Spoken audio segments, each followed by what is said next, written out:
señora secretaria dará lectura a la cuenta. Voy a leer el pareo entre la señorita Camila Rojas y el diputado Agustín Romero. Como ustedes saben, lo dejaron presentado. Y también los dos proyectos que han llegado que están puestos en la tabla, el que modifica diversos cuerpos legales con el objeto de adoptar medidas para combatir el sobreendeudamiento y que viene del Senado, y también el que viene de la Comisión de Minería y Energía, que modifica diversos cuerpos legales en materia de estabilización tarifaria. En ambos casos se ha vuelto a poner discusión inmediata. Eso no es presidente. Perfecto. Bueno, palabras sobre la cuenta, ¿no? Como está haciendo el homenaje en paralelo a la sala, bueno, yo la verdad es que no sabía que se iba a iniciar el homenaje al inicio de la sesión, pero por lo mismo tendremos que suspender hasta que termine el homenaje y luego partir acá el trabajo de la comisión, ¿ya? Entonces se suspende.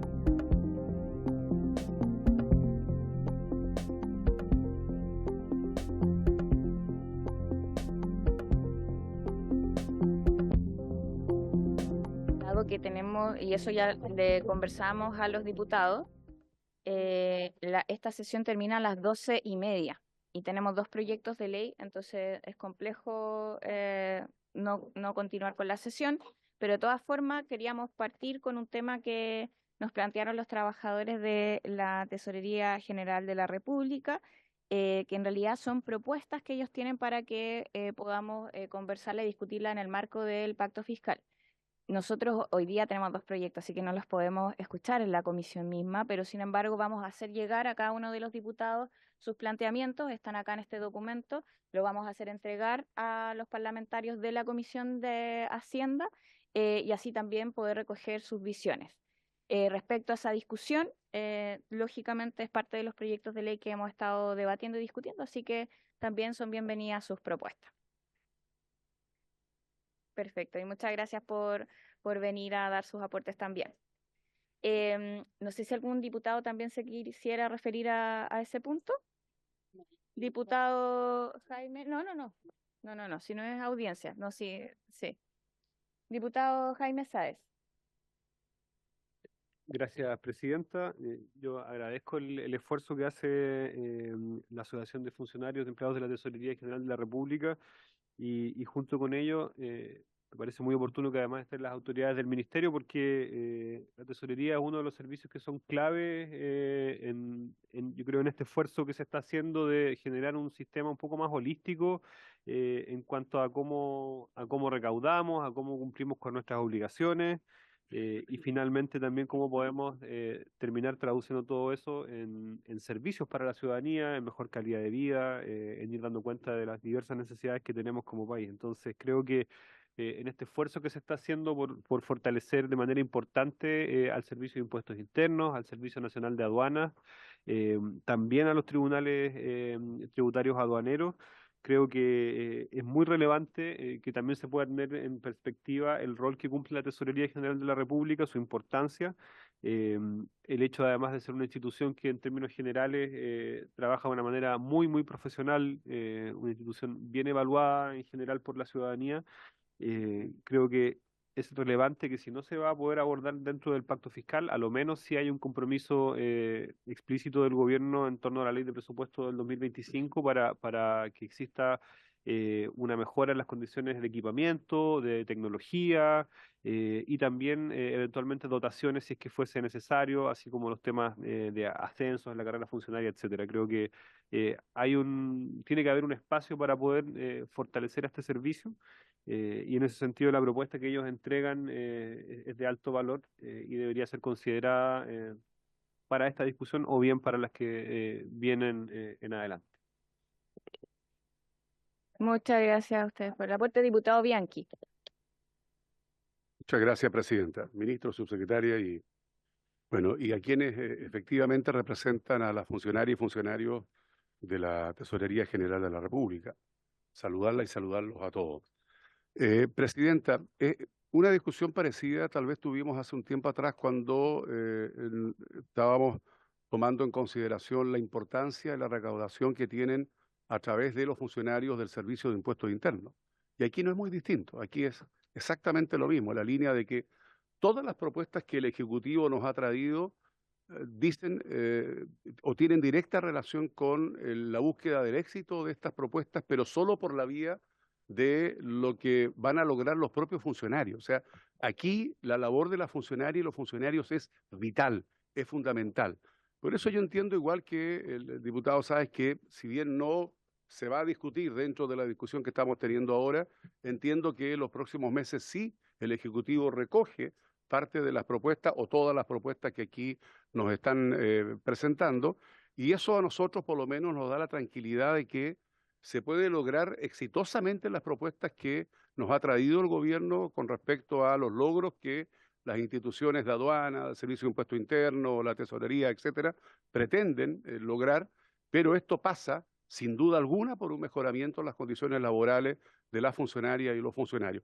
En esa línea, Presidenta, yo desde ya manifiesto mi compromiso total con los trabajadores, con los funcionarios, como creo que todos los que estamos acá presentes, y por lo tanto, por su intermedio, pedirle al ministro y a la subsecretaria que ojalá en el tiempo más inmediato nos traigan una propuesta, nos comenten cuáles van a ser los niveles de compromiso para dar certeza y seguridad y tranquilidad a quienes desarrollan esta importante función en la tesorería. Gracias, Presidente.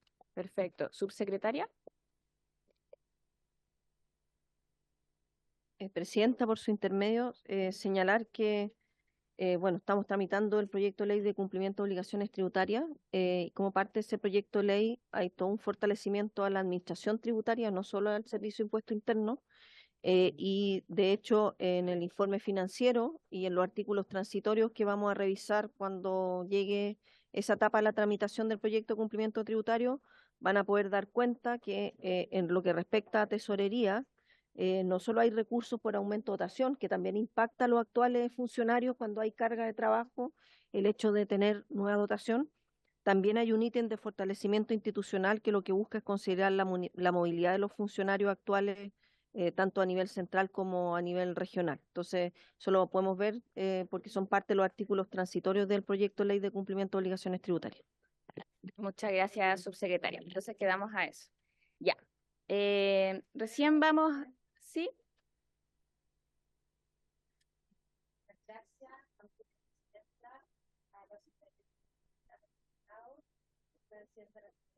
Subsecretaria de haber podido intervenir y que se nos escuchara y ponernos presente al servicio de tesorería en fortalecer que va a entrar muy prontamente y también esperamos el apoyo.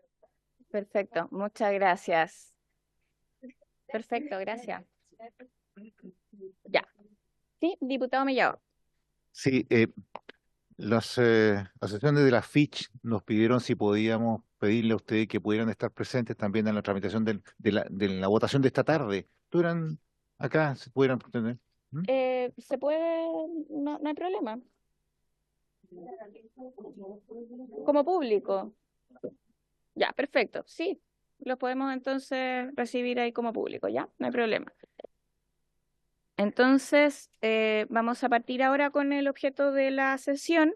En primer lugar está el proyecto de ley que modifica cuerpos legales con el objeto de adoptar medidas para combatir el sobreendeudamiento, que tiene discusión inmediata, y para eso le damos la palabra al ministro Mario Marcel. Muy bien, muchas gracias, Presidenta. Muy buenos días a la diputada, diputadas y diputados integrantes de esta comisión. Este proyecto de ley que se discute hoy día y que fue despachado por el Senado el día de ayer es un proyecto que combina, que incluye una serie de iniciativas relacionadas con el endeudamiento y los servicios prestados servicios financieros prestados por la banca. Tenemos ahí una pequeña presentación.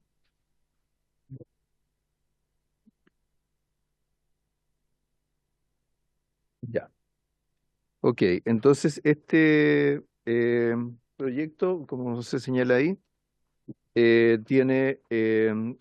incluye 6 temas. Uno son modificaciones al FOGAES, Recordemos que el FOGAE se estableció como un fondo de garantía para entregar garantías ligadas tanto al crédito hipotecario, incluyendo el 10%, ¿cierto?, del valor de una vivienda, de tal manera de reducir el riesgo y por lo tanto la tasa de interés de un crédito hipotecario, como al sector de la construcción. Entonces, respecto de este punto, lo que hace este proyecto es que extiende los plazos para la operación del FOGAES hasta fines de este año y introduce una serie de modificaciones para hacerlo más accesible y que tenga una mayor cobertura que la que ha tenido hasta el momento. El segundo componente es un nuevo programa de garantías para el refinanciamiento de deudas de personas sobreendeudadas, ¿no? Y no solamente personas naturales, sino que también microempresas que normalmente operan a través de las cuentas de sus propietarios. Este programa consiste básicamente en ofrecer una garantía a personas que consoliden y refinancien su deuda, de tal manera de que por esta vía se pueda nuevamente extender los plazos, reducir los costos financieros y por esa vía reducir el valor de las cuotas, ¿cierto?, que tienen que pagar las personas. En tercer lugar, hay una regulación para el pago mínimo de tarjetas de crédito. Esto tiene mucho que ver con los canales a través de los cuales la gente se va sobreendeudando, fundamentalmente a través de las tarjetas de crédito, bancarias, de casas comerciales, etcétera, que esto ocurre y a veces ocurre de manera inadvertida para las personas porque reciben una oferta de pagar al contado en cuotas, o sea, pagar en cuotas sin intereses, pero esto está condicionado a que se vaya cumpliendo con el pago de las cuotas. Y cuando las personas no pagan las cuotas, es cierto, esto se transforma en un crédito con intereses. ¿Por qué esto tiene que ver con las normas sobre pago mínimo? Porque cuando a las personas se les informa en sus cartolas sobre el estado de sus cuentas y cuál es su pago mínimo, eh, normalmente ese pago mínimo no incluye las cuotas de ese pago que se hizo sin intereses. Y por lo tanto, como ocurre con mucha frecuencia, que las personas simplemente pagan lo que se les indica como pago mínimo, eh, entonces se asumen un crédito con alto costo en materia de interés. Entonces aquí se le otorga a la CMF la facultad para regular estas informaciones y estas informaciones que se les da a los clientes sobre pagos mínimos. Em, el, el- el cuarto tema es las modificaciones a la ley de fraude. Como ustedes saben, esta es una ley que que se aprobó en el Congreso, me parece que fue en el 2020, y que buscaba proteger a las personas de fraudes por la vía de trasladar la carga de la prueba hacia los emisores de tarjetas. eh, Sobre la base de que en realidad quienes deberían ser responsables de asegurar la seguridad en el manejo de las tarjetas son los emisores. El problema acá es que la forma en que finalmente se legisló, que es una en la cual para todo reclamo o para todo desconocimiento de una operación por debajo de un cierto monto, el banco está obligado a restituir los fondos en un plazo de 5 días hábiles, ha terminado en un abuso muy generalizado de esta norma por parte de personas que desconocen operaciones que realmente han realizado y por esa vía, ¿cierto?, obtienen un recurso de cada uno, digamos, del banco correspondiente. Esto, digamos, en términos de cifras, se traduce en un aumento exponencial de este tipo de denuncia, en un volumen de recursos involucrados de enorme magnitud, que ha afectado especialmente a Banco Estado por ser el mayor emisor de tarjetas del país. Simplemente para dar un orden de magnitud, solo en la primera semana de marzo, en Banco Estado se reclamaron 11 millones de dólares. ¿Ya? Entonces, cosa que proyectemos eso a un mes, al año completo, para darnos cuenta que solo por el lado de Banco Estado estamos teniendo denuncias o reclamos de fraudes, eh, la gran mayoría de ellos a su vez fraudulentos, por cientos de millones de dólares. Y en el caso de Banco Estado, eso como Banco Estado, ¿cierto? Distribuye sus dividendos al Estado, significa menos recursos para el fisco por magnitudes similares. ¿Ah? Ahora, junto con eso, también hay que ver las implicancias que esto tiene desde el punto de vista, digamos, social, porque esto lo que significa es que hay cientos de miles de personas que están aprendiendo un mecanismo de defraudación por la vía de mentir sobre, al desconocer una operación que efectivamente han realizado. Entonces, esto, digamos, el día de mañana, ¿cierto? Lo que hoy día es el fraude a un banco, será el fraude a otra persona, será un fraude tributario, y la verdad es que como sociedad, generar estos espacios, digamos, resquicios que alientan este tipo de conducta es extraordinariamente riesgoso o costoso. Luego tenemos la renovación de FOGAPE Chile Apoya, que está dirigido a las empresas de menor tamaño. Y hay un beneficio tributario de reducción del impuesto timbre y estampillas ligado ligado a los créditos hipotecarios. Es el conjunto de los contenidos de este proyecto que ingresó a esta Cámara con discusión inmediata, dado la urgencia, particularmente de regular la aplicación de la ley de fraude con tarjetas para detener esta sangría que se está produciendo, especialmente en el caso de Banco Estado. Eso sería, Presidenta. Muchas gracias, ministro. Palabras, diputados, sobre este proyecto de ley. Diputado Mellado. Presidenta, con todo respeto, recién nos estamos enterando del proyecto de ley, no lo hemos terminado de leer. ¿Ya? Yo no sé si vamos a tener, la idea suya es votarla ahora, digamos, en este momento, pero yo le pediría que por lo menos lo podamos leer, porque yo sé la urgencia de la banca en este tema y lo que pierde, pero a lo que hemos podido leer ahora, digamos, porque nos llegó ahora el proyecto, no sé, hay temas que me preocupan, digamos, que no están. Entonces no sé si vamos a poder introducirle indicaciones, no podemos, no lo sé. Entonces, conversemos esa parte. Diputado, pero si le parece, quizá podemos ir abordando cuáles son los temas para ver cuáles son las dimensiones de las consultas y así poder ordenar nuestro trabajo. Creo que eso es lo mejor como para poder canalizarlo, ¿ya? Diputado Bianchi, por Sí, mientras... Presidenta. Lo que pasa es que yo entiendo que este proyecto vino unánime desde el Senado, ¿no?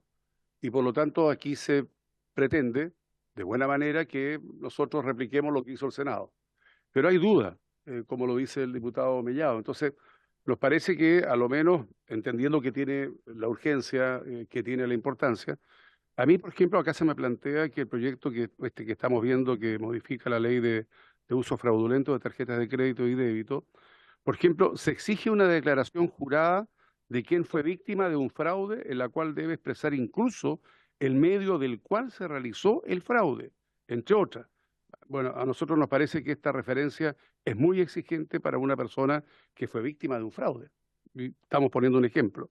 Un segundo ejemplo, se establece un plazo de 30 días para realizar la denuncia con la sanción de que no se podrá restituir los fondos si no lo hace. Aquí nos parece que es excesiva la sanción de una omisión. Una tercera reflexión, se habilita a los bancos a suspender la devolución de los fondos cuando ellos establezcan que hay antecedentes suficientes y luego pedir al juzgado de policía que mantenga la suspensión. Aquí creemos que es demasiada la atribución que se le está entregando a un banco. Entonces, son temas que sentimos que son necesarios de responder, por lo menos si es que vamos a votarlo hoy día. No sé si es esa la idea de votarlo hoy día, por lo menos despejar las dudas que yo he No, manifestado. lógicamente. O sea, démonos el espacio para hacer planteamientos, preguntas, plantear inquietudes, que el ministro nos pueda responder y así generar el trabajo legislativo. No, yo creo que está bien. Diputado Mellado, ¿sí? ¿Del proyecto de ley? No, ¿Sí? de la manera de abordarlo, Ya. porque como es bastante misceláneo, vamos a ir en orden, partiendo por el FOGAES y siguiendo en adelante, o vamos a hacer como una mezcla de cosas, solo para poder entender de qué manera trabajar. Diputado Mellado. Sí, bueno, entremos entonces en materia, porque mi primera duda es el tema de la provisión de fondos de la banca cuando tiene que refinanciar a una persona con estos nuevos, el FOGAPE o FOGAP. El punto es que cuando la banca te refinancia, ellos tienen que provisionar los fondos. Entonces, prefieren refinanciar a un filete, digamos, que tenga como un patrimonio alto, a una persona que no tiene un patrimonio alto, o una empresa que no tiene un patrimonio alto, y es más riesgoso, y eso lo dan, me lo dejan afuera. Entonces, quizás incentivar a la banca que refinancie, sobre todo a los que están con problemas, digamos, que no necesariamente son los grandes, que efectivamente no tengan que provisionar los fondos. Esto, ministro, por su tema de presidenta, lo hicimos en la pandemia, ¿cierto? Donde se refinanciaba las deudas, incluso llegamos creo que tenían DICOM, digamos, ¿ya? Refinanciar las deudas sin que el banco tuviera que provisionar esa deuda, entonces les haría el doble de caro poder refinanciarlo, y ahí se limpió la cartera también. Ese es el tema. Lo segundo, en el tema de tener la posibilidad de terminar el contrato cuando existen las condiciones de eventual autofraude, digamos, que se produce acá, eso no está tampoco en el proyecto, porque si el Banco de Estado, ¿ya? Dice, mire, este señor reiteradamente hizo autofraude, él, su familia, oye, yo le corto el contrato, le corto de inmediato, digamos, pero también tiene que estar la posibilidad adentro. Claro, tiene que estar y no está, digamos. O en el caso de las tarjetas de crédito, también acá dice los plazos para investigar debieran ser más laxos, dado que no hay un daño patrimonial inmediato, digamos, sino que, entonces, esas cosas, digamos, hay que verla un poquito más para que sirva el proyecto en lo que queremos, digamos. Eso, presidente. Diputado Bianchi. Que algo breve, recojo lo que dice mi colega, el diputado Mellado. Yo no sé si no, tiene por qué dar las gracias. Usted me inspira. A ver, presidenta, yo no sé si tiene relación o no, pero de lo que yo he conocido y de lo que yo viví personalmente, es que los bancos lo que hacen es lo que dice el diputado Mellado. Al que tiene condiciones de respaldo, obviamente, es a él al que le van a repactar, en fin. Pero aquí también están las dobles garantías y hay que tener cuidado con eso. O sea, aquí el banco es abusivo, porque no solo está la garantía del Estado, a quienes les refinancian y les refinancian, a quienes además tienen otras garantías adicionales. Entonces, ahí hay un tema que también me gustaría a mí que por lo menos se nos aclare hoy día, si está la posibilidad de que el banco no solo privilegie a los que tienen una espalda económica importante, sino que al que realmente necesita el refinanciamiento.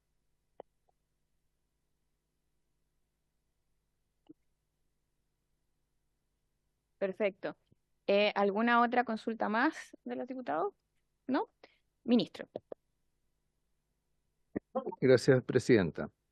A ver, respecto del primer punto, sobre el refinanciamiento de deudas, por supuesto que lo que han señalado los diputados Mellado y Bianchi es parte de la preocupación que hemos tenido al momento de proponer esta legislación. Esta legislación, en primer lugar, hay que tener claro que está dirigido a personas que tienen altos grados de endeudamiento, ¿ah? Es decir, de partida el filete, por así decirlo, como lo describía el diputado Mellado, no es el objetivo de lo que se está buscando. En segundo lugar, tenemos que pensar que, dado que estamos hablando de situaciones de alto endeudamiento y con algún grado de morosidad, lo que eso significa desde el punto de vista del banco para efectos de sus provisiones es que ese tipo de préstamos vienen con una provisión alta. Ya tiene una provisión alta. En muchos casos a lo mejor está hasta castigado. ¿Ah? Entonces, ¿qué es lo que hace respecto de eso este proyecto? Al ofrecer una garantía del Estado, le sube la calidad o le baja el riesgo a ese crédito. Y por lo tanto traduce un préstamo que era riesgoso en un préstamo considerablemente menos riesgoso. Y eso es lo que se busca con este proyecto, justamente. O sea, va dirigido precisamente a los grupos que le preocupan a los diputados. Esa es justamente la intención, y es al entregar la garantía del Estado a través de FOGAES que se logra cambiar la naturaleza o el riesgo de ese crédito y por esa vía reducir las provisiones requeridas, y al reducir las provisiones requeridas también se reduce el costo del crédito. ¿Mm? Que lo interrumpe, es que el diputado tiene una Sí, pregunta sobre sobre el el mismo punto. tema, sobre el mismo punto, sí. Eso sería el ideal, Presidenta, por su intermedio al ministro. Es decir, que, ¿no es cierto?, dado que están las garantías del Estado, bueno, la banca pudiera no solo estar más segura, sino que facilitar todo lo que haya que facilitarle a la persona que está adeudando. Pero yo le hago una pregunta por su intermedio al ministro o a quien pueda responderla. ¿Cuántas veces el banco le ha cobrado al Estado la garantía? Yo no sé si nunca o pocas veces. Lo que sí sé es que por lo general el banco siempre termina cobrando las garantías, no del Estado, sino que las garantías que ha dejado el deudor. Y eso es lo que ocurre en la práctica. O sea, el banco, yo no sé si alguna vez, incluso acá hay una aseguradora que licita todos estos temas, que creo que nunca ha tenido pérdidas, porque en definitiva nunca se le ha cobrado al Estado las garantías de estas empresas o estas personas que no han dado cumplimiento a los pagos, sino que termina rematándoles sus bienes. Entonces, no sé en qué momento esa garantía del Estado realmente aplica. Listo. Ah, diputado Mellado. Sí, lo que pasa es que en la práctica, estimado ministro, no funciona así la banca. Si la banca necesita más garantías, sobre garantizarse, digamos, y tiene que llevar, no sé, una garantía adicional, no sé, dejar hipoteca a la señora, a los hijos, hasta todo lo que puedes colocar encima para sobre garantizar, porque estás en mora y te dicen, bueno, yo tiro la cadena, lo castigo, lo bajo de mi base tributable, ¿ya? Porque es un castigo. Entonces, si yo recupero 5 pesos, después es utilidad. Pero, ¿sabe? En la chica, digamos, entre el Ejecutivo, porque dicen que siempre van a un comité, ¿ya? Que es como un ente que no existe, pero dicen es un comité. ¿Ya? Pero ese comité dice, hoy está sobrepasado en nivel de riesgo. Pero si nosotros le liberamos la carga, el peso el cual la banca tiene que hacerlo, ellos van a estar inmediatamente refinanciándolo, porque también eso va a significar que se van a sacar un peso de caja que van a tener, ¿cierto? Y eso va a liberar, va a generar que le pasen al filete, a la carnaza, a la carne molida, a todo el mundo lo refinancien. ¿Ya? Entonces, yo creo que hay que incentivar que efectivamente sirva para reactivar la economía, ministro, en estos momentos. Dado que hubo este veranito San Juan del 4,5, creo que hay que hacer el empujón, digamos, para que efectivamente la banca, que está muy apretada, que no le presta a mucha gente, bueno, se le libere un poco para que esa caja que tiene pueda pasarla, digamos, sin provisionar. Esa es la idea, digamos, porque en la práctica, efectivamente, abajo, cuando va a ir la persona a decir, mire, es que tengo el FOGAPE, o tengo un FOGAES. Sí, está bien, pues, está bien, pero tráeme una garantía real, pues, tráeme una garantía distinta. Porque eso es lo que pasa, porque ¿cuánta gente ha tomado, por ejemplo, el crédito, el que aprobamos para el pie del crédito hipotecario? Poca gente. Poca gente. Entonces, el punto es que efectivamente pueda servir. Yo quiero que esto sirva. ¿Ya? Estoy de acuerdo que va en la dirección correcta, sí, pero también hagamos algo más para que efectivamente se abra esta compuerta de flujo, que salga y los que están apretados y endeudados puedan tener un plazo mucho más largo, digamos. Pero eso no va a ser con el FOGAPE, no va a ser con el FOGAE. Va a ser además del FOGAPE y además del FOGAE poder hacer otra cosa más que no puede hacer la CMF. Diputado Sáez, y vamos a continuar escuchando al ministro. Yo estoy en general de acuerdo con lo que se ha expuesto acá como preocupaciones, y en general sería interesante poder conocer el dato exacto respecto a si la gente efectivamente ha tomado estos beneficios, y cuál ha sido el impacto que hemos tenido de las medidas que tomamos el año pasado. Eh, Estaba poniendo atención en la eliminación del piso de 100.000 UF en ventas anuales netas. ¿Esa eliminación se reemplaza por otro guarismo, o simplemente desaparece y no hay un piso de ventas netas anuales? Me queda esa duda. Ministro. A ver, primero para responder la pregunta, ¿cierto?, de las cifras, respecto de los FOGAES, ¿ah? ¿Cierto? Porque aquí está la ampliación de los FOGAES y está el tema de la garantía para el refinanciamiento de deuda. Son dos temas que son distintos dentro del proyecto. Respecto de FOGAES, en el componente hipotecario, se han recibido 6.700 solicitudes por un monto de 16 millones de UF, ¿ah? Con un promedio de financiamiento de, ¿esto también es UF? De 2.400 UF, ¿ah?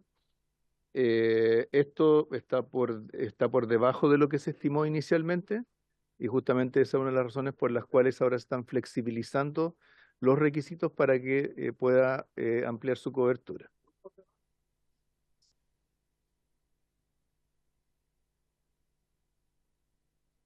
Sí. Perdón, las modificaciones que se hacen es que se elimina, perdón, esto es de, sí, pero esto es para el componente vivienda, ¿ah? Sí, sí, acá está. Presidente, por su intermedio, eh, para responder a los honorables diputados. En realidad tenemos dos programas en esto del FOGAES. Un FOGAES que es FOGAES Vivienda y FOGAES Construcción. Donde hemos tenido más dificultades es en el FOGAES Construcción. En el FOGAES Vivienda, si bien es cierto, se ha usado y se podría usar más, todavía hay recursos disponibles y precisamente por eso que se extiende su vigencia hasta el final del año. Pero donde realmente tenemos más problemas es en el FOGAES Construcción, que es más bien por el lado de la oferta, porque muchas empresas constructoras inmobiliarias han manifestado dificultades para acceder al crédito. Y en ese sentido, en este programa particular, que fue bien exitoso, también les podemos decir la cifra respecto al FOGAE de construcción del año pasado, ha sido bien exitoso, pero los recursos se agotaron, se llegó al apalancamiento permitido por la CMF y en consecuencia hay que inyectar más recursos y hay una demanda eh, bien persistente de las empresas constructoras, de las empresas inmobiliarias en términos de que no están recibiendo préstamos de los bancos, de las instituciones financieras y que requieren que no solamente se continúe con este programa que finalizó el 1 de abril, sino que además se inyecten más recursos. Y por eso se están inyectando 43 millones de dólares adicionales que permitiría préstamos cercanos a los 500 millones de dólares, como fue aproximadamente el monto que se dio el año pasado con este programa. Por eso que es tan importante, porque realmente al reducirse el riesgo del préstamo, al existir una garantía estatal para respaldarlo, las instituciones financieras están más disponibles a realizar este préstamo. Y lo bueno es que son préstamos con colateral, es decir, que en definitiva no tienen un costo fiscal tan grande y facilitan que se dé el proceso de intermediación financiera. Gracias. Ministro. Para FOGAES Vivienda, lo que se está haciendo en este proyecto es ampliar el plazo para solicitar estas garantías hasta el 31 de diciembre, dado que, cierto, como dice Alejandro, ese plazo el plazo original ya se cumplió. Luego se hacen algunas correcciones formales para subsanar dificultades que se han generado en el procedimiento de aplicación de estas garantías y se incluye una modificación al DFL 251 del Ministerio de Hacienda sobre compañías de seguro, etcétera, para que las mutuarias también puedan participar como otorgantes de crédito de este programa, o sea, las compañías de seguro. Como sabemos hoy día, crédito hipotecario lo otorgan bancos y compañías de seguro. En el proyecto original, como no estaban incluidas, entonces estábamos excluyendo a potenciales oferentes de crédito hipotecario. En el caso de Fogaes Construcción, el total de operaciones que se han realizado hasta el momento es de 877. Estamos hablando, estas son operaciones más grandes, son con empresas, no son con personas que piden un crédito hipotecario.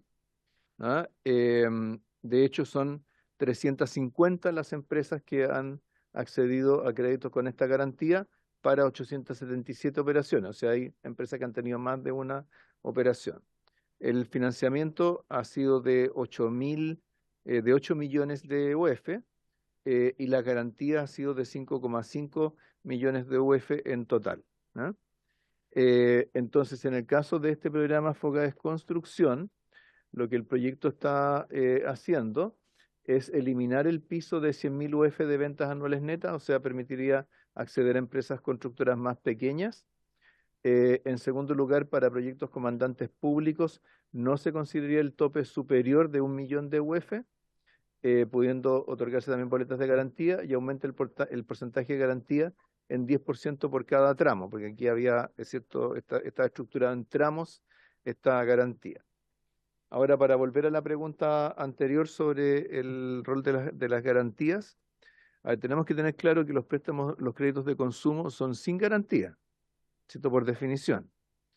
Y por lo tanto, ¿cierto? Al momento que se le agrega una garantía del Estado, ¿cierto? Un préstamo que no tenía ninguna garantía, más allá de la credibilidad, no sé, del prestatario, ahora pasa a tener una garantía. Entonces se logra el efecto justamente que describía el diputado Mellado.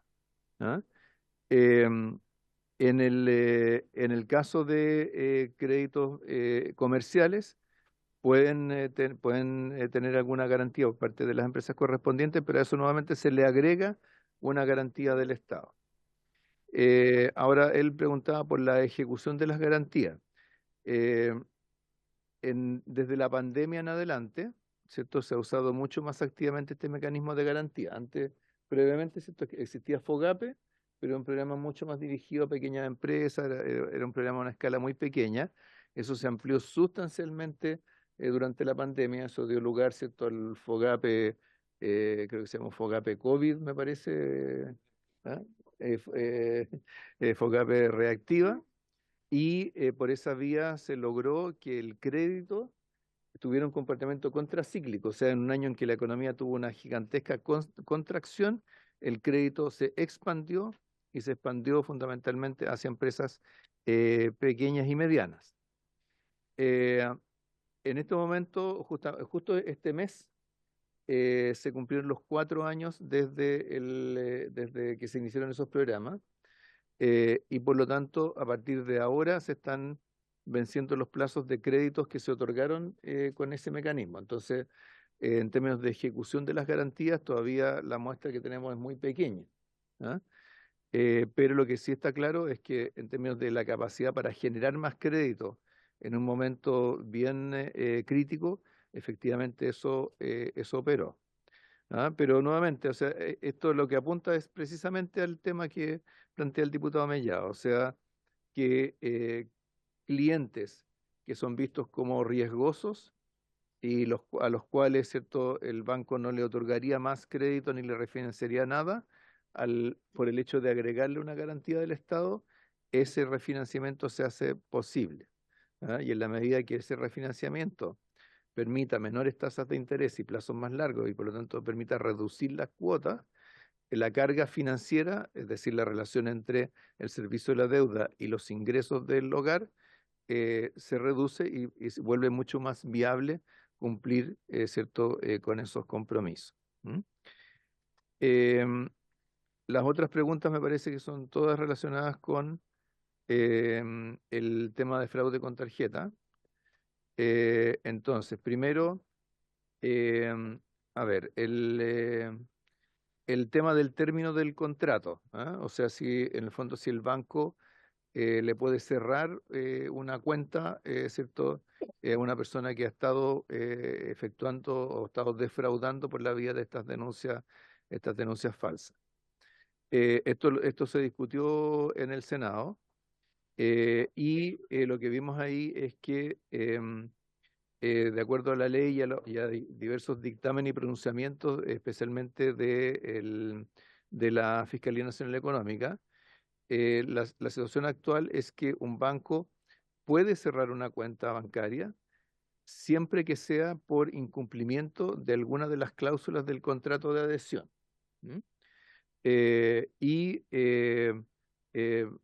por supuesto no estamos en condiciones de ver cada uno de los contratos de adhesión, pero por lo menos por lo que hemos alcanzado a revisar, es, digamos, lo que hoy día existe como contrato de adhesión permite que esa cierre de cuenta efectivamente se haga. Ahora, para eso, es cierto, tiene que haber un fraude comprobado. ¿Ah? Claro, y lo que hace este proyecto es que permite detectar esos fraudes reiterados, ¿ah? Y de hecho, no solamente permite identificar cuándo se producen, sino que además crea un registro de una base de datos donde se registran todos los casos de fraudes que se han comprobado sobre la base de las causales que están en este proyecto de ley, ¿no? Y de hecho, el fraude reiterado se transforma en una de las causales para interrumpir o no realizar este reembolso automático que se está aplicando ahora. Respecto de la declaración jurada, a la que se refiere el diputado Bianchi, esa declaración jurada está incorporada como un mínimo, digamos, en términos de registrar, ¿cierto? Con una validez legal lo que el cliente está denunciando o está reclamando. Y al referirse al medio a través del cual se habría producido el fraude, se refiere simplemente a que la persona diga si corresponde a un pago en línea, a una transferencia o a un giro de un cajero automático, tan simple como eso. Esa es la única, esa es lo único, es a eso a lo que se refiere el tema del medio. ¿Ah? O sea, no implica tener que describir qué es lo que hizo el eventual defraudador, sino que simplemente decir, hay aquí una operación, ¿cierto?, a través de la cual se retiraron 200.000 pesos de mi cuenta y se hizo a través de un giro en un cajero automático. Eso es lo que requiere simplemente señalarse. Respecto de el plazo para denunciar, este es un plazo que se cuenta a partir de la recepción de la cartola, ¿cierto? Porque podría ocurrir que naturalmente una persona, ¿cierto?, que sea víctima de un fraude real, no se dé cuenta hasta que reciba la cartola del emisor del medio de pago, ¿no? de la tarjeta. Entonces, esto también es un tema que se aclaró en el trámite del Senado. Son 30 días una vez que uno accedió a la información para efectuar la denuncia.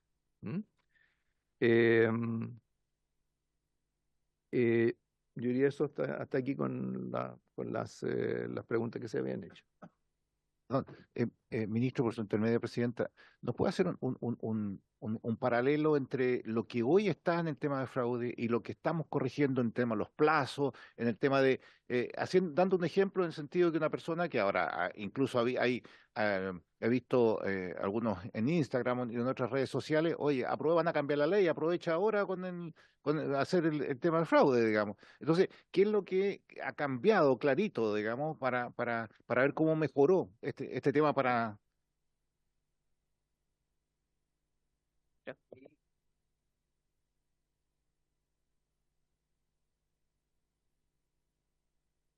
La situación, de acuerdo a la legislación que se aprobó anteriormente, es que cualquier operación que el cliente desconozca con cargo a sus tarjetas de crédito o de débito, tiene que ser, o sea, frente a ese reclamo presentado al banco, el banco tiene que reembolsarle los fondos correspondientes dentro de 5 días hábiles, si esta operación está bajo 35 UF.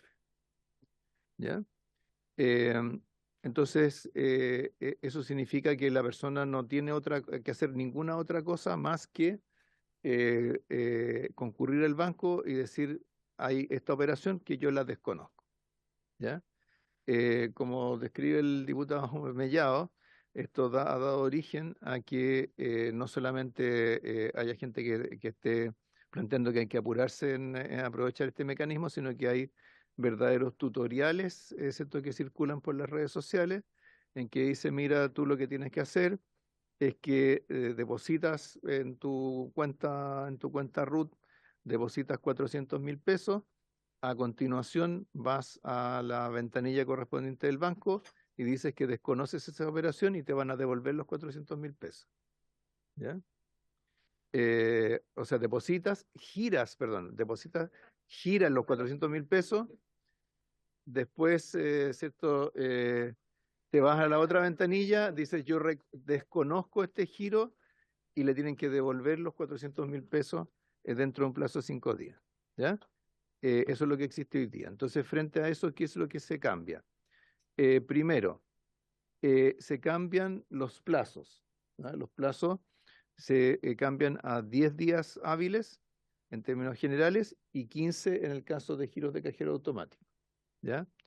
¿Esto qué es lo que permite? Permite que haya alguna acción legal de por medio, porque cuando hay solo 5 días para efectuar un reembolso y cuando se trata de miles de operaciones, obviamente los bancos no tienen la capacidad, ¿cierto?, para poder efectuar las denuncias a los juzgados de policía local, porque hoy día, por supuesto, existe la posibilidad de hacer la denuncia como fraude, pero para eso hay que tener algún medio de prueba, ¿ah? Y eso es imposible reunirlo y administrarlo masivamente dentro de estos plazos. Es que sobre el punto, es que sobre el punto que acaba de decir el ministro, breve.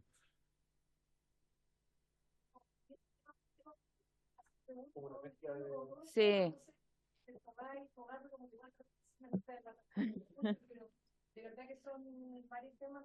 Sobre el punto, yo quiero Diputado. pedirle, mire, lo que pasa es lo siguiente, que el ministro pone, efectivamente, pone cuando alguien comete este fraude, ¿no? Y que está en las redes, hasta cómo hacerlo, los tutoriales. Pero ocurre de que esto también es al revés, po. O sea, hay gente que efectivamente ha sido estafada. Es que, diputado, por eso mejor escuchar todos los cambios para poder entender si es que se... Es una tercera consulta, cómo se habilita a los bancos a suspender la devolución de los fondos. Ya, Que el ministro no respondió y que me gustaría que responda porque tiene que ver con perfecto. lo que está hablando. Gracias. Ministro.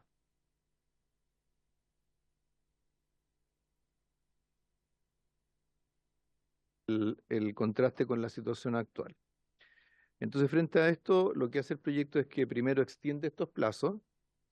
En segundo lugar, permite que el límite, el umbral dentro del cual se efectúa esta devolución pueda ser distinto del actual dentro de ciertos márgenes que se fijan entre 15 UF y 35 UF. ¿Ya? Tercero, se hacen cambios al procedimiento en el sentido de que la persona tiene que hacer una declaración jurada, ¿ah? Y también que tiene que hacer una denuncia que tenga una validez jurídica, típicamente, ¿cierto?, una denuncia en Carabineros, ¿ah? Dejar constancia en Carabineros de que esta situación ocurrió. No tiene por qué ser en el mismo acto, pero sí dentro del plazo para que se efectúe el reembolso. Luego hay un conjunto de casos en los cuales se establece la presunción de dolo, de dolo o culpa grave. Estos casos son los siguientes. Son, primero, cuando la operación desconocida haya sido realizada entre cuentas que sean de la misma persona. O sea, ¿cierto? Una persona tiene una cuenta corriente y una cuenta vista y se transfirió plata de una cuenta a la otra, y si la persona va a denunciar o a desconocer una operación que se hizo entre sus propias cuentas, se presume que es, ¿cierto? También, esa es la letra B. ¿Ah? Y que la operación desconocida haya sido realizada exclusivamente entre cuentas de su titularidad y de su cónyuge o conviviente civil o de parientes por consanguinidad, toda la línea recta y la colateral hasta el cuarto grado o por afinidad. Tercero, que los fondos transferidos hayan sido enviados a una o más cuentas registradas con al menos de 48 horas de anticipación del desconocimiento de la operación. O sea que en el fondo la persona abrió una cuenta con el propósito de efectuar esta operación. Cuarto, que el usuario haya reconocido expresamente haber entregado sus claves voluntariamente a terceros a sabiendas que podían ser usados para giro de transacciones. Quinto, que el usuario tenga una o más sentencias firmes en el periodo de 5 años en que se reconozca la existencia de dolo o culpa grave en los términos que establece esta propia ley. Sexto, si el emisor tuviera indicios suficientes de coordinación maliciosa entre los usuarios para reclamar una o más operaciones en una misma oportunidad. Aquí digamos, los propios funcionarios del Banco Estado, es cierto, han descrito situaciones en las cuales llegan buses con personas a realizar estas operaciones a una sucursal bancaria. Sí, claro. Luego, si el emisor tuviera indicios suficientes de que fue el mismo usuario quien realizó la operación reclamada en canales físicos previos a la solicitud de restitución y o cancelación de cargo. Este es el caso en que una persona va al banco, va al cajero automático, hace la operación y a continuación va y la desconoce. ¿Ya? Por último, si la operación desconocida hubiera sido realizada con autenticación reforzada en los términos del artículo 4 de la ley, siendo al menos uno de los factores la autenticación por inherencia. ¿Ah? ¿Esto qué significa? Que si en el fondo el emisor tiene medios de autenticación reforzados, que son básicamente dos tipos. Son aquellos en los cuales existen varias claves, ¿cierto?, que se van ingresando, o donde hay autenticación por inherencia, o sea, biométrica, sea por huella, reconocimiento facial, etcétera. En esos casos también se presume, ¿cierto?, dolo y se interrumpe el reembolso. A esto se agregó además los casos en que si la operación desconocida hubiera sido realizada con autenticación reforzada, considerando solo factores de posesión o conocimiento, que son básicamente las claves, podrá servir como base de presunción judicial. O sea, ahí no es automático el que se suspenda el reembolso, pero sí es una base para una presunción en la investigación que se haga después ante el juzgado de policía local. ¿Mm? Entonces, ahora, todos estos casos, este listado, son causales para suspender el pago. Pero eso no cambia, no nos retrotrae a la situación previa a esta legislación, porque lo que esta legislación intentó hacer, y que tiene que ver con lo que señala el diputado Bianchi, lo que hizo fue trasladar el peso de la prueba desde el usuario al emisor, ¿ya?, para la contratación de fraudes. O sea, antes, cuando una persona decía, se hizo aquí una operación que no la hice yo, que en fin, alguien se metió en mi cuenta o qué sé yo, tenía que comprobar que eso había ocurrido. ¿Ah? Hoy día no es necesario comprobar eso, es cierto, es responsabilidad del banco, del emisor, establecer los mecanismos de autenticación, de seguridad de las tarjetas. Ese fue el corazón del proyecto anterior. Eso no se está cambiando, sino que simplemente se están estableciendo un conjunto de causales en que, digamos, de manera bastante alineada con el sentido común, ¿cierto? Se prestan para abusos del sistema, además de, ¿cierto?, requerir un mayor compromiso del usuario en términos de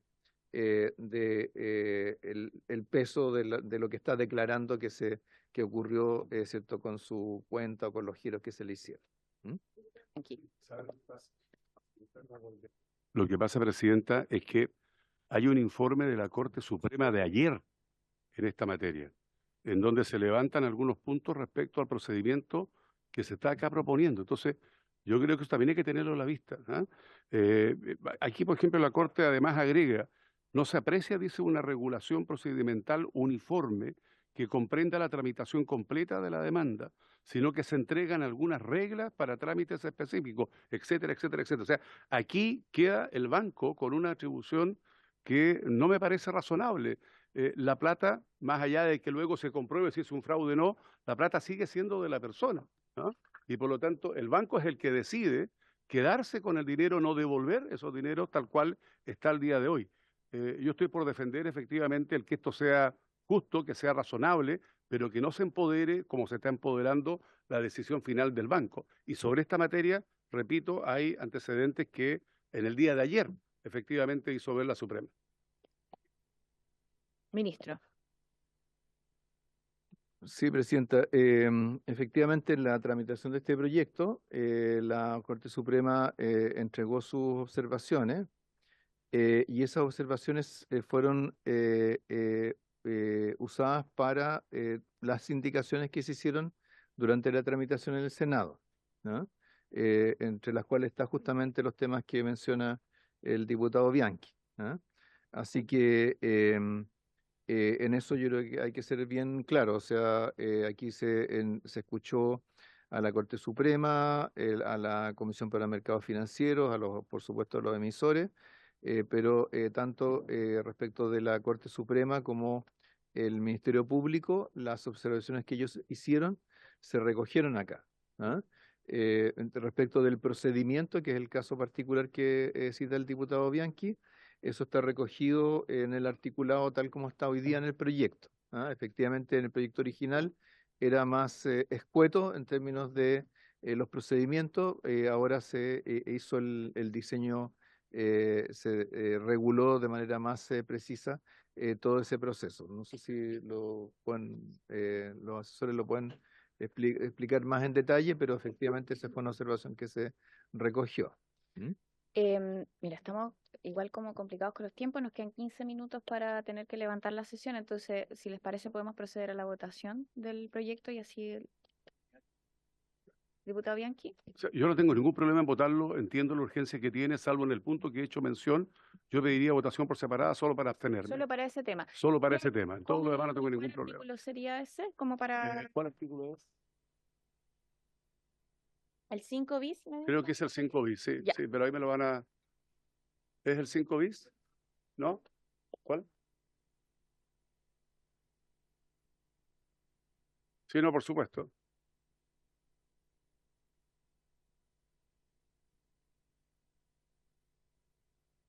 ¿Lo tienes ahí? Artículo 4. Artículo 4. Así Ok, es. ya. Entonces, podríamos dejar el artículo 4 como una votación separada y primero votamos todo el resto del articulado en una sola votación, si le parece a la comisión. Ya, tenemos el acuerdo entonces para una sola votación respecto del resto. Ah, ya. Igual puede ser ya. Sí.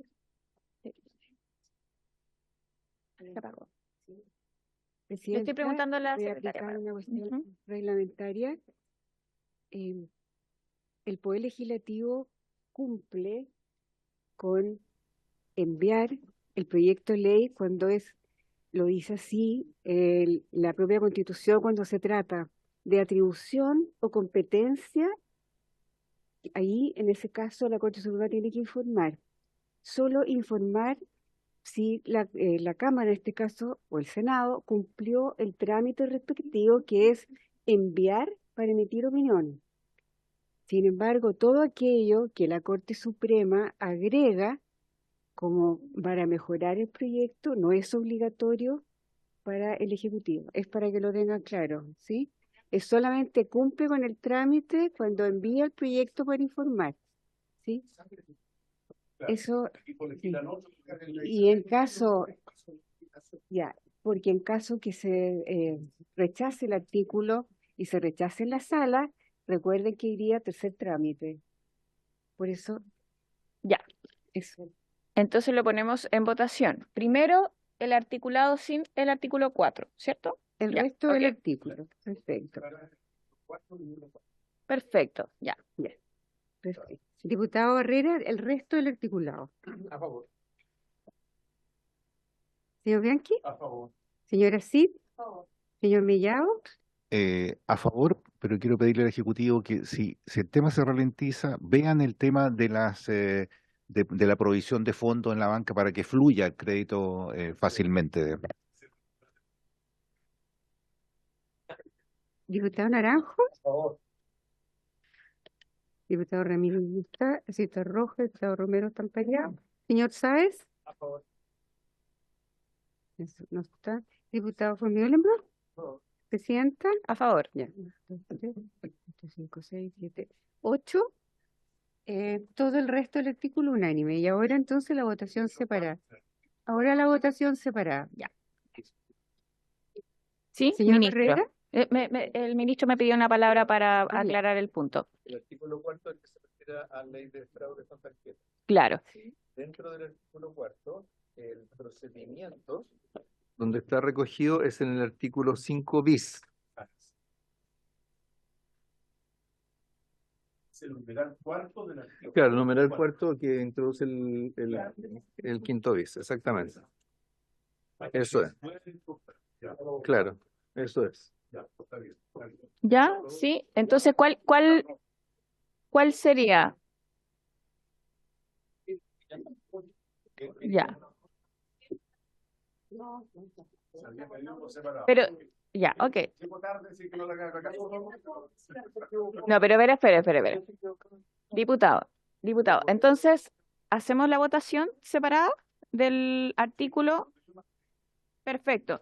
Es al numeral 4 del artículo 4. ¿Ya? Eso. Ok, en votación. Señor Barrera, Un fundamento, Presidenta. La verdad es que dentro de este proyecto que es bien misceláneo, una de las cosas preocupantes era el tema del fraude. Y los datos que da el ministro son alarmantes realmente. Yo recuerdo cuando tramitamos esta ley acá y justamente lo que buscábamos era que no hubiera abuso de los bancos hacia las personas porque se demoraban mucho tiempo en responder cuando a veces a las personas les quitaban el sueldo completo, por ejemplo. Eso, y tuvimos varias experiencias, y por eso es que disminuimos los tiempos de respuesta y la carga de la prueba y todo eso. Sin embargo, quedó esta ventana que hace de que esté defraudando y principalmente al Banco Estado, que el Banco Estado es plata de todos los chilenos y las chilenas, por lo tanto es importante subsanarlo. Espero que no se pierda lo que había de fondo en esta ley, que era proteger al cliente finalmente, porque traía drama esa cosa, drama que a la gente le quitan a veces el sueldo completo y el banco se demoraba 15 días, un mes y todas esas cosas. Así que voto a favor, Presidenta. Gracias. señor Bianchi, señora Cid, Yo me voy a abstener, pero también quería agregar, por si termino, presidente, al Ejecutivo, que yo creo que esto mejora un poco el problema que tenemos hoy día, que como decía el diputado Barrera, el espíritu de la ley era que en el fondo los consumidores cuando tuvieron un problema de fraude fuera inmediato la reposición, pero lamentablemente caímos en este mal uso de la ley. Pero yo creo que igual a esto le va a faltar un poquito, así que me imagino que en el proceso va a haber una evaluación que va a hacer el ministerio y que si hay que seguir haciendo mejoras lo vamos a volver a ver acá en el Congreso. Y me abstengo de este... ya, el diputado Mellado dejó su voto a favor porque es diputado informante en la sala. Señor Naranjo, señor Sáez, Me parece complejo aprobar este artículo. Yo creo que se puede, me parece arbitrario que todo recaiga en el emisor, y además puede provocar una sobrecarga importante en tribunales que son precarios como los juzgados de policía local. No obstante, es verdad que hay un abuso reiterado en esta materia. y esperando que efectivamente, tal como decía la diputada así antes, se hagan evaluaciones constantes respecto al impacto que van generando este tipo de medidas, porque además esto es algo que hace 10 años atrás prácticamente no existía, estaba muy relacionado a la clonación de tarjetas, ese tipo de cosas. Lo voto favorablemente, pero pidiendo que por favor se ponga atención especial, sobre todo en cómo podría impactar esto en los juzgados de policía local, cuando además de repente este tipo de cosas se concentran en determinadas comunas y como hotspots donde esto pasa, pido atención en aquello. Lo voto a favor. Diputado von Mühlenbrock. Presidenta. Yo voy a votar a favor, entendiendo, ¿cierto?, las interrogantes que hay respecto a ese punto, pero creo que es mejor que el proyecto de ley pueda salir lo antes posible para seguir evitando más fraude. Así que voto a favor. 5 a favor y 3 abstenciones.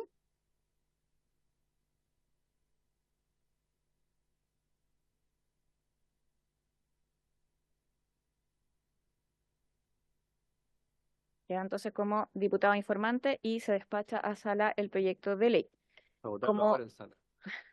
como nos quedan 10 minutos para cerrar la sesión, lo vamos a dejar hasta aquí respecto a esta sesión al menos, y tendremos que ver cómo hacemos para poder tocar el segundo punto que teníamos en el objeto de la sesión. Habemos pocos parlamentarios, así que prefiero que tomemos la decisión, ¿cierto?, antes de iniciar la sesión de la tarde y ahí vengamos con esa claridad.